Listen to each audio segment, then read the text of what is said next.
It was just a pie and a kind gesture until a stranger yelled, "Go back to Africa!" in front of a silent crowd. What happened next turned a quiet act of kindness into a citywide reckoning. You won't believe how one man's calm reply shook the whole town. Let me set the scene for you. Tuesday. Midday sun hot enough to fry your patience on the sidewalk. I was standing outside a little bakery called Shirley's Southern Slice in downtown Raleigh, holding a pie box wrapped with twine like I was delivering a message from my grandmother's soul. Sweet potato, real butter, crust like satin and sugar had a love affair. I wasn't out here selling desserts. I was giving one away. Earlier that morning, I'd seen an elderly white woman trip outside a bus stop. Nobody helped her, just phones out, eyes cold. I ran across the street, picked her up, wiped the blood off her palm with my own shirt, sat her down, and made sure her daughter was on the way. Didn't ask for nothing. She looked me in the eyes and said, "You remind me of my son. He passed last winter. He was kind like you." That stuck with me. So I walked 3 blocks to Shirley's, bought a pie with my last 20, and decided to bring it back to the bus stop. Maybe that kindness needed a second round. Only now I was standing outside with a box of warmth in my hands and a growing fire in my chest. Not because of what I did, but because of what was about to happen. I stepped into the bakery first to ask for some napkins. The bell above the door gave its usual rusty ring, you know, the kind that says, "You're being watched now." And watched I was. The counter lady, blonde bob, apron too clean to have seen flour, looked up and froze. Her smile fell quicker than dough without yeast. She didn't say, "Hi, welcome," or even, "Can I help you?" Just stared at me like I was the punchline to a joke she didn't find funny. "I just need a couple napkins, if that's okay." I said it soft. Too soft, maybe. She pointed at the wall without a word, like I had germs, like kindness didn't count if it came in brown skin. I grabbed the napkins, nodded politely, and turned around to see the line. 3 people deep. 2 elderly couples and 1 woman in high heels that clicked like they had something to prove. White, red lipstick, sunglasses on indoors. She looked me up and down like I'd walked in tracking mud, not decency. "You people always cutting lines?" she muttered loud enough to be heard. "Like rules don't apply?" I paused, took a breath. I was not about to let pie and pride turn into something ugly. "I wasn't trying to cut," I said calmly. "Just grabbing napkins." She sneered. "Sure. And next thing, you'll be asking for donations." Now listen, I'm no stranger to backhanded insults. I grew up in Georgia where smiles and slurs came wrapped in the same accent. But something about today, about doing something right and getting slapped with wrong, made my neck stiffen. I turned to walk past, box in hand, when she said it. Loud, clear, public. "Go back to Africa!" The bakery went dead silent. Even the ceiling fan stopped squeaking. She said it like I was some mistake in her airspace, like I didn't belong anywhere near her pastries, her presence, or her country. My hand squeezed the pie box, not out of anger, out of restraint. Now here's what they all saw. A black man, shoulders squared, chest full of heat, holding a homemade sweet potato pie like it was both shield and sermon. Here's what they didn't know.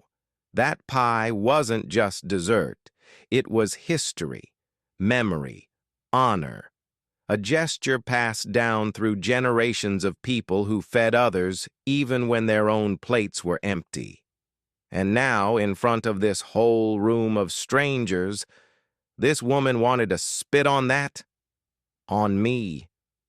I looked her dead in the face, calm as winter light, but I didn't reply.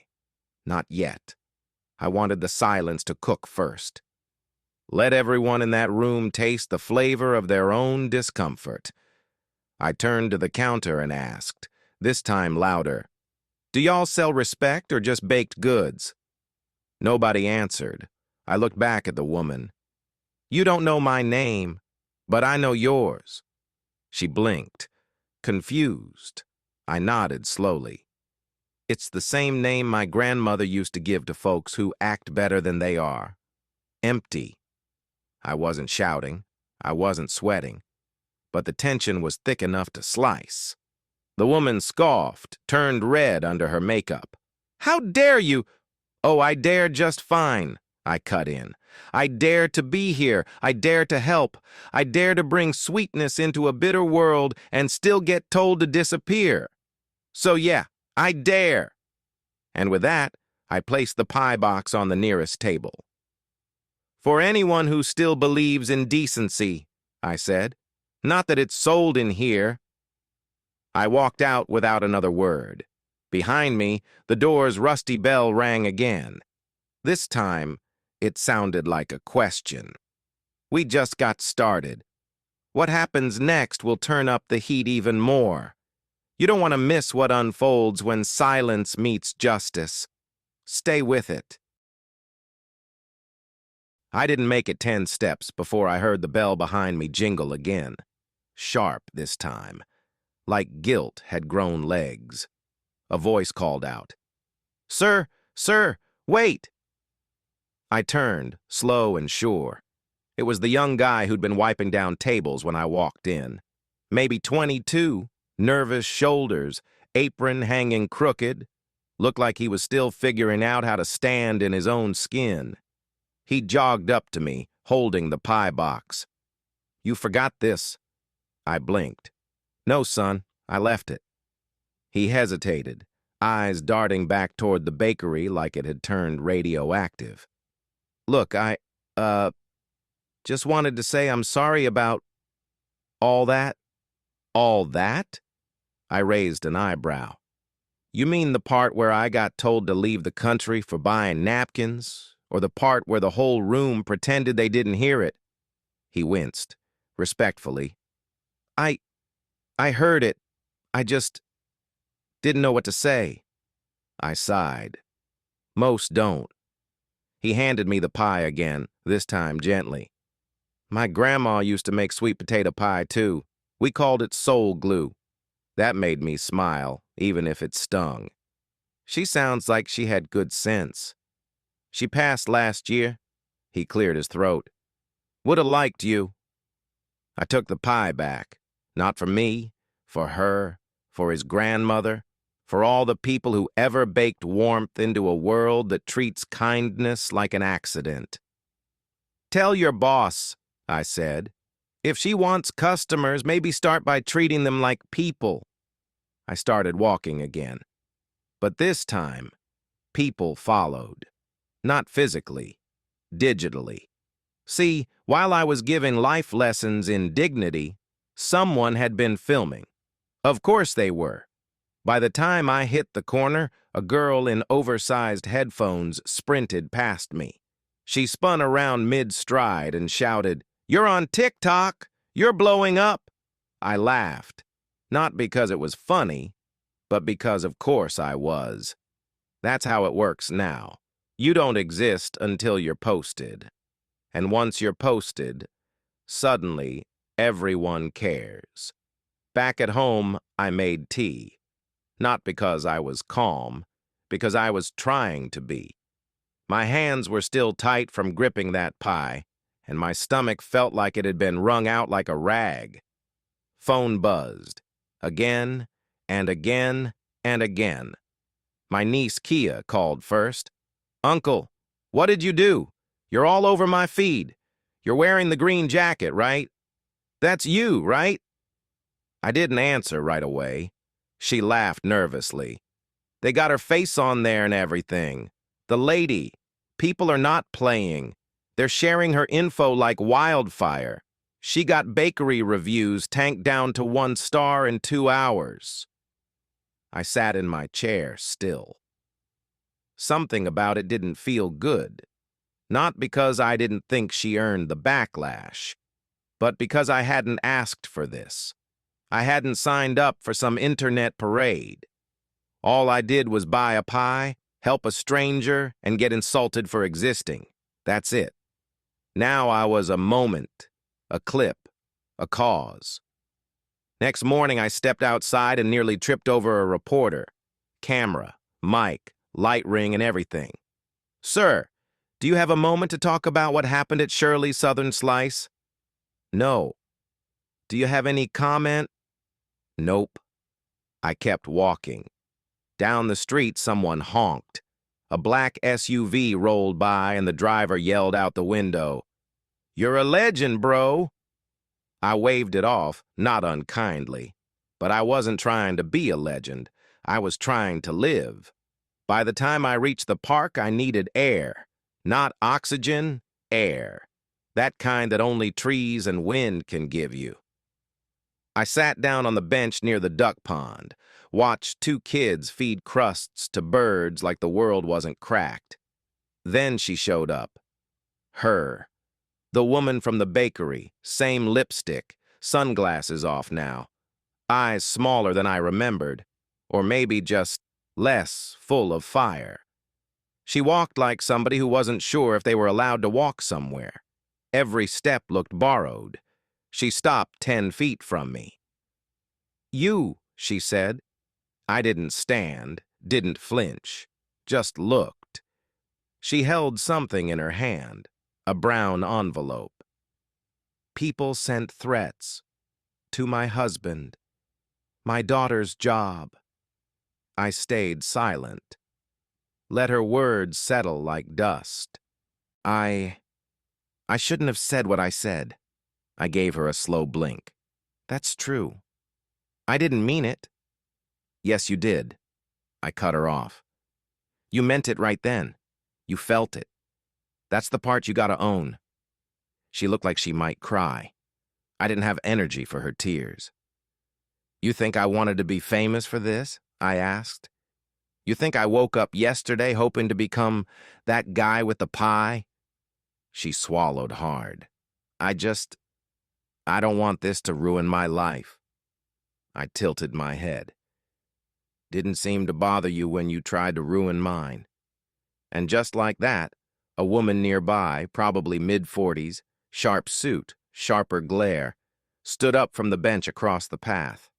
She'd been watching, listening. She stepped forward.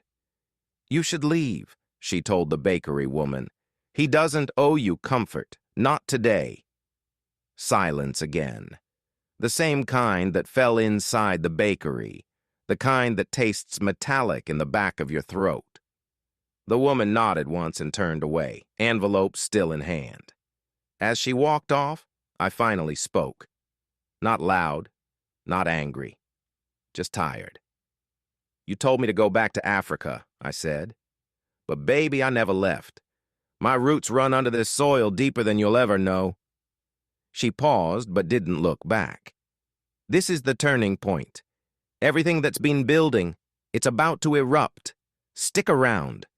You do not want to miss how this story flips everything on its head."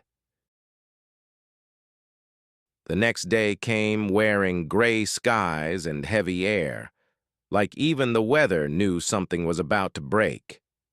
I didn't turn on the TV. I didn't check my phone. I just sat in my kitchen, fingers curled around a chipped mug, watching steam rise like it had something to say. I didn't need more noise. My head was already full. I had no plans that morning, but the world had other ideas. Around 10:17 a.m., someone knocked at my door. Firm 3 times. I stood up slow, peeked through the blinds. What I saw made me tighten my grip on the doorknob. 3 people stood outside. One in a blue blazer, not cheap. One in uniform, city badge, polished boots. And the third, A black woman with salt and pepper dreadlocks, eyes sharp like she read people before they spoke. She had a folder in her hands and a message on her face. I opened the door. "Mr. Gilmore?" she asked. "Yeah." "I'm Councilwoman Lorraine Harbin. These are Officers Calder and Wu from the City Ethics Unit. May we come in?" I stepped aside, silent. Inside, they stood in my living room like they'd walked into a sacred place. Eyes on the family photos, the hand-stitched quilt on the back of the couch. The bookshelf filled with Baldwin, Morrison, Hughes. "Is something wrong?" I asked. She smiled, not warmly, more like a judge does when the jury already came back. "You stirred something, Mr. Gilmore. That video? It's got people asking questions about the bakery, about city licensing, about who's protecting who." I raised an eyebrow. "All I did was stand there and get insulted while holding dessert." She nodded. "Exactly. And sometimes that's enough to start a fire in a dry forest." Turns out Shirley's Southern Slice wasn't just rude, it was connected. The owner's cousin sat on the zoning board. The manager's husband was a deputy. And that woman, the one with the lipstick and the ugly words, she used to be on the Chamber of Commerce board. Used to. Until that morning. They handed me a statement. Formal, embossed. It said the bakery was temporarily shut down pending a full investigation into discriminatory practices and community code violations. "You're not just a moment anymore," Councilwoman Harbin said. "You're a mirror, and people don't like what they saw in it." I sat back, stunned. "This wasn't what I wanted." She nodded again. "But it's what needed to happen." By noon, the media was at it again. Only this time, they weren't chasing. They were asking, "Would you be willing to speak at the community town hall tonight?" It's a forum on race, business practices, and accountability. "People want to hear from you directly." I wanted to say no. I was tired. This wasn't supposed to be my battle. But then I remembered that pie. That silent walk, that sentence thrown at me like trash in broad daylight. So I said yes. The gymnasium was packed. Folding chairs filled every inch of floor. A podium stood at the front under harsh lighting, and microphones dangled like vultures waiting to catch every syllable. I stepped up. The room went still, not quiet, still, like breath itself had paused to listen. I didn't prepare notes, didn't need to. I spoke from the place where pride meets pain. "You know, I didn't mean to become anyone's story," I said into the mic. "I just wanted to give a pie to a woman who reminded me of kindness." People nodded. Some clutched their arms. Others lowered their eyes.